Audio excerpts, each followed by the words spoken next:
नाज़रीन ग्रामीण नवंबर 2012 की एक सर्द सुबह थी जब मेक्सिको के साहिली इलाके से जोस सल्वाडोर नामी एक मछेरा अपनी छोटी सी कश्ती लेकर गहरे समंदर की तरफ रवाना हुआ।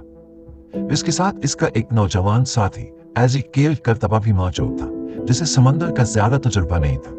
इनका इरादा सिर्फ एक दिन के लिए मछलियां पकड़ने का था, लेकिन इन्हें इस बात का अंदाजा नहीं था कि कुदरत ने इनके लिए कुछ और ही लिख रखा है।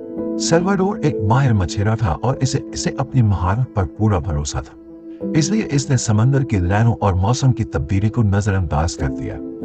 जब वो साहिल से बहुत दूर निकल गए तो अचानक मौसम ने करवट ली और एक जोरदार तूफान ने इन्हें घेर दिया। लहरें इतनी बुलंद थी कि इनकी छोटी सी कश्ती किसी खिलौने की तरह हिचकोरे खाने लगी।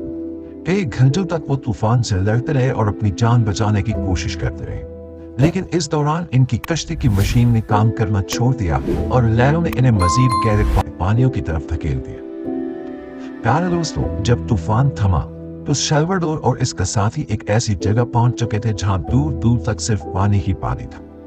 इनके पास मौजूद राब्ता करने वाला आला खराब हो चुका था और खाने पीने का सामान भी खत्म हो चुका था। शुरू के चंद दिन इन्होंने इंतहाई परेशानी में गुजारे और साहिल की तरफ वापस जाने की हर मुमकिन कोशिश की, लेकिन बगैर मशीन के वो बेबस थे। जैसे जैसे दिन गुजरते गए इनकी भूख और प्यास बढ़ती गई। समंदर का तलखा नमकीन पानी पीना मौत को दावत देने के मुतरादिफ था, इसलिए वो बारिश का इंतजार करने लगे। जब बारिश हुई तो वो अपनी छोटी सी कश्ती में जमा होने वाला पानी बोतलों में भर लेते और इसे इंतहाई एहतियात से इस्तेमाल करते। खाने के लिए वो समंदर में तैरने वाली मछली और कभी कभार कश्ती पर आकर बैठने वाले परिंदों को पकड़ते और इनका कच्चा गोश्त खाते। ये जिंदगी गुजारने का एक ऐसा तरीका था जिसके बारे में आम इंसान सोच भी नहीं सकता, लेकिन जिंदा रहने की तड़प ने इन्हें हर मुश्किल बर्दाश्त करने पर मजबूर कर दिया। नाज़रीन, 4 माह गुजरने के बाद सल्वाडोर का साथी कर्तबा हिम्मत हार गया। कच्चा गोश्त और खून पीने की वजह से उसकी तबीयत बिगड़ने लगी और वो ज़हनी तौर पर टूट गया। उसने खाना पीना छोड़ दिया और आखिरकार सल्वाडोर की गोद में दम तोड़ दिया।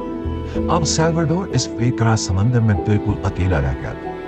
अपने साथी की मौत ने इसे गहरा सदमा पहुंचाया और कई दिनों तक वो इसकी लाश से बातें करता रहा जैसे वो जिंदा, लेकिन फिर उसे